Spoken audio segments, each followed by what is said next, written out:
ser bom.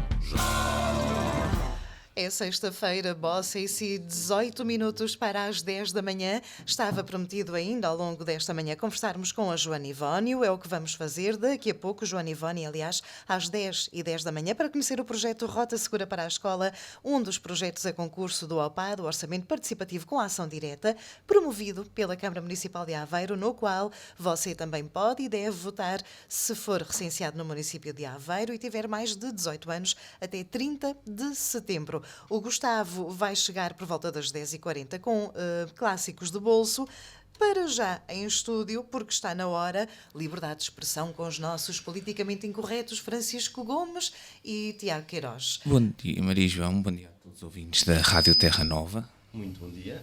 Ok, aqui o meu microfone está a dar feedback, o que quer dizer que está na altura de eu me retirar, porque os minutos que se seguem são da responsabilidade destes dois. Bem, bom dia mais uma vez. Vamos começar aqui com pontos prévios. Antes de mais, dar as boas-vindas ao Tiago. Ainda não fiz programa com ele desde o seu regresso a semana passada. Está de volta. É verdade, muito obrigado. Vamos começar uma rotação maior, por assim dizer. E agora, passando a temas um ponto prévio mais sério. O Santuário de Fátima, durante o 13 de setembro, a penúltima peregrinação do ano, voltou-se a encheu-se de fiéis, ao contrário do que tinha acontecido no 13 de maio, com aquelas imagens que marcaram bastante e que nós chegámos a comentar aqui, se eu não estou em erro. O que aconteceu foi milhares de pessoas chegaram ao santuário, estiveram no santuário, ocupando a lotação máxima do santuário, obrigando o santuário também a fechar, por assim dizer, as portas e impedir a entrada de mais peregrinos. Este caso é reprovável, apesar de nas imagens que vemos o distanciamento social não é cumprido em algumas delas, mas pelo menos o uso de máscaras o que já é bastante positivo, ao contrário de muitas aglomerações que nós temos visto. Mas nesta altura vamos evitar os ajuntamentos porque é o melhor que fazemos para evitar que a pandemia e o vírus se espalhe. Uma nota também, vejo muita gente a comparar este caso e a falta de indignação das pessoas entre o Santuário de Fátima e a festa do Avante. Se dizem que somos um Estado laico, aqui é um caso destes. Caso não saibam, vou-vos dizer, a Igreja não faz parte do partido, nem do poder político português, o PCP faz. É essa a grande diferença. Isto aqui acaba por ser um caso que comprova realmente o que nós temos vindo a falar várias vezes ao longo destes programas recentes, que é que as pessoas pensam que o problema de Covid, a pandemia, já está tudo a ser esquecido, já está tudo a desaparecer, o que é comprovado diariamente pelos jornais como contrário, como errado. O aumento tem sido constante, o aumento tem sido agressivo globalmente, e este inverno vai dar que falar, digamos assim. Esperemos que corra tudo pelo melhor. Vamos então ver o que é que vai acontecer. Então, passando, também tem um ponto prévio. O próximo ponto prévio será então um bocado caricato, para dizer no mínimo. Um homem usa uma cobra como máscara facial num autocarro em Inglaterra. Exatamente, ouviu bem, uma cobra. Na passada segunda-feira, um passageiro de um autocarro em Inglaterra foi filmado a usar uma cobra em volta do pescoço e boca com proteção à Covid-19. Está bem que em Inglaterra o uso de máscara entre transportes públicos é obrigatório, mas isto acaba por ser muito fora do normal realmente, garantindo apenas que a distância de segurança seja respeitada, porque duvido muito que as pessoas se aproximassem de alguém com uma cobra à volta da face. À volta da face ou em qualquer lado. Ou em qualquer lado, mas não está mais à vista. Basta ter uma cobra ao lado, que eu já não me aproximava. Dizer que isto aqui, essa da máscara com a cobra é muito idiota e só é ultrapassado por um senhor indiano que gastou uma pipa de massa em fazer uma máscara de ouro que nem sequer funciona. Pronto, incrível. A inteligência humana às vezes não dá para mais. Como diria Filomena Cotel, isto até tinha alguma piada se não fosse verdade.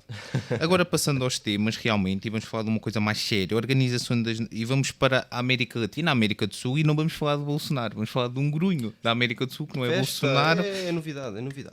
É Nicolás Maduro, que também não é muito melhor que ele. Não é muito melhor, mas é para ser diferente. É para variar. Variamos em tudo, nomes, países e aspecto político.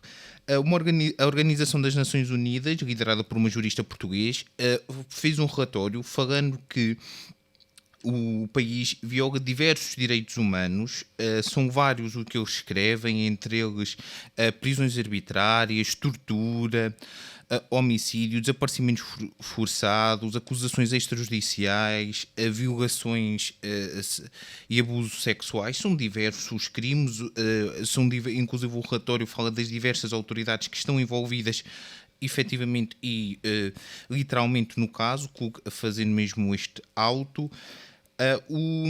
Já no ano passado, o Alto Comissariado das Nações Unidas para os Direitos Humanos já tinha acusado o regime de Nicolás Maduro da morte de mais 5 mil pessoas. Isto deriva-se dos dados são de entre 2014 e 2020.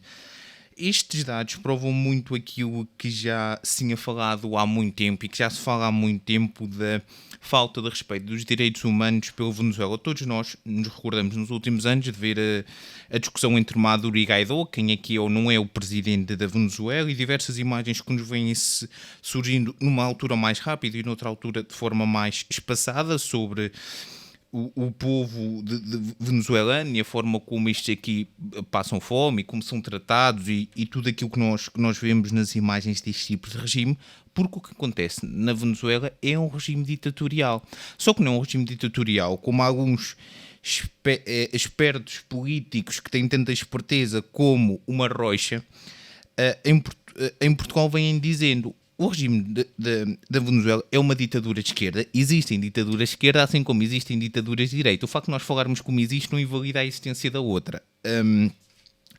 E o que acontece eu acho que nós aqui, quando falamos da Venezuela, devemos pensar nisto. Primeiro, eu acho que a Venezuela é um ótimo ponto de vermos quem é que é decente ou não. Se vocês conhecerem alguém que diz o Nicolás Maduro até é um bom tipo, não se deem com essa pessoa, faz favor, expulsem essa pessoa da vossa vida. Olha, mandem essa pessoa para a Venezuela. Um bilhete só de ida, faz favor. Porque o que acontece na Venezuela é uma violação constante aos direitos humanos, como diz este relatório da ONU, que o regime venezuelano já veio dizer que era uma mentira. Pois está bem, eu faço conta que acredito.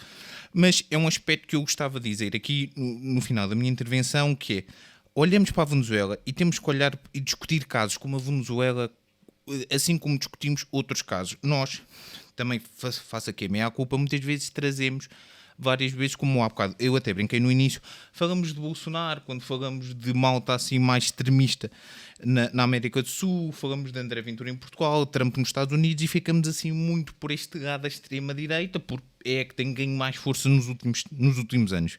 Mas existe também uma extrema-esquerda que também está a crescer em alguns países e que tem vindo a crescer na cavalgada da luta contra a extrema-direita, porque estas acabam por ter a capacidade de puxar uma à outra.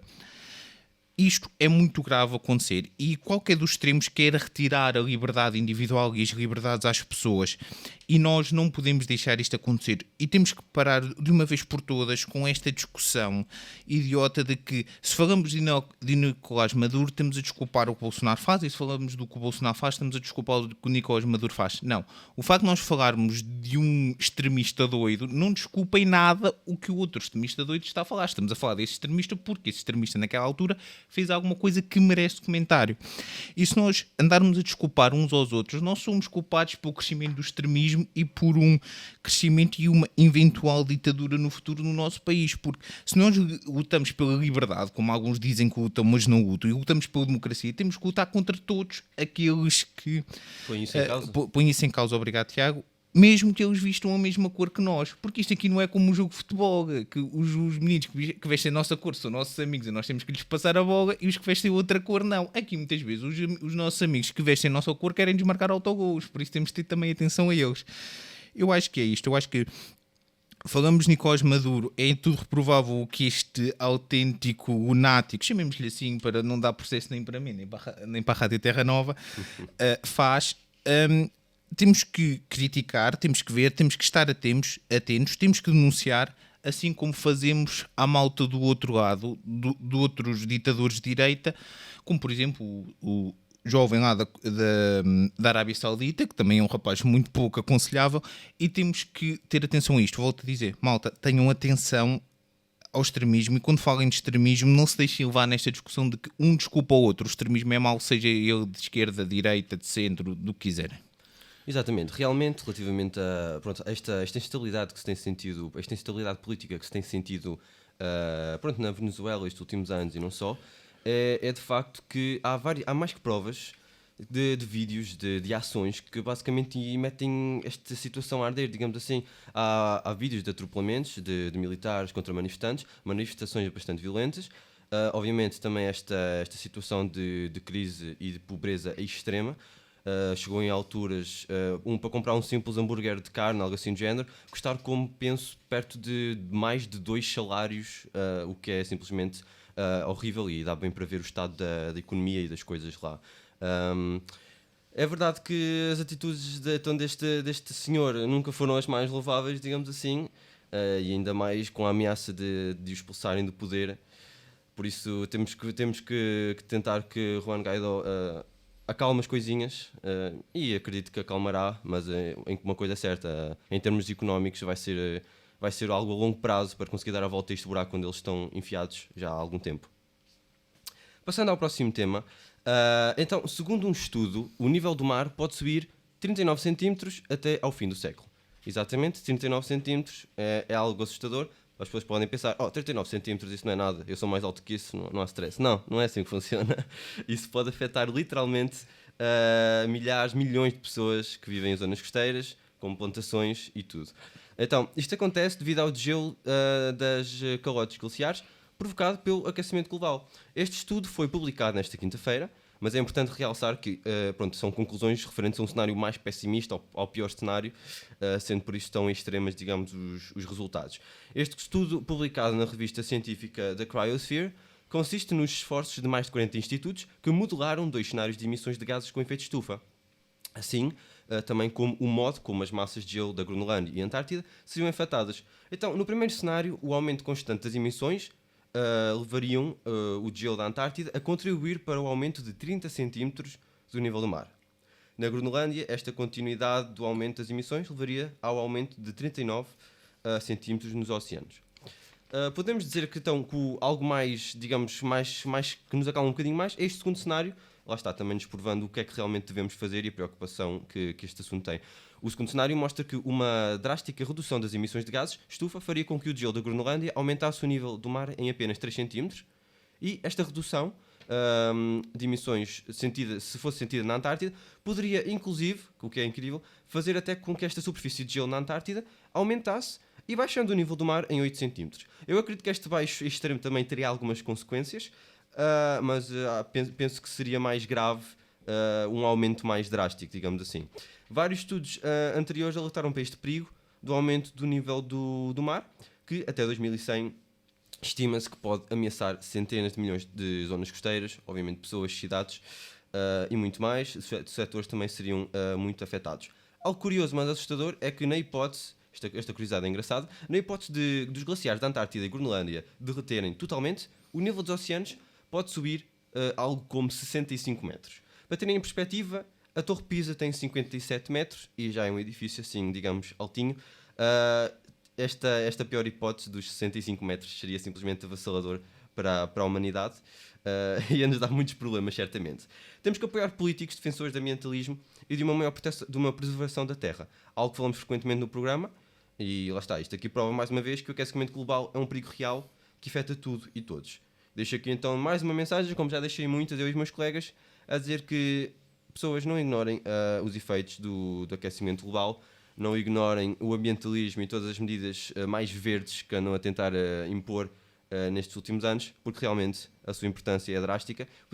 Podemos já estar a sentir as suas repercussões atualmente, mas certamente no futuro serão extremamente piores. Sim, eu concordo com tudo o que o Tiago disse, até porque aqui é impossível discordar efetivamente de qualquer coisa que seja dita. É possível discordar porque há pessoas que não acreditam no aquecimento global. Sim, malta, e isso é uma coisa que existe em 2020. Temos pena, a malta que acredita que Maria Vieira é boa atriz ou que Diogo Faro é bom humorista. Mas temos de ter muita atenção a estes casos. Eu recordo que Donald Trump e os Estados Unidos, os líderes do mundo livre, não fazem parte do Acordo de Paris, aquele que era visto como uma grande esperança da humanidade para o combate ao aquecimento global e a todas as mudanças que podem acontecer. Estes números são assustadores. Desde que eu me lembro de ser pessoa e começar a aprender isto, que é o ambientalismo e a defesa do ambiente, em criança, que falamos da subida do nível dos oceanos. Eu recordo uma teoria que havia antigamente, que era que isto não ia acontecer porque era como se fosse água, um copo de água com pedras de gelo em que ia derretendo e que acabava por nunca transbordar, mas infelizmente a verdade não é bem assim. Temos que ter muita atenção a isto, temos que tomar medidas de combate temos de tomar medidas de combate ao aquecimento global, e essas medidas têm que ser tomadas o mais depressa possível. E acho que podemos dar por concluído o programa de hoje, só com um aviso aos senhores políticos que nos podem estar a ouvir. Além disto, protejam o ambiente também. Por favor, não se metam com o futebol, faz favor, já chega.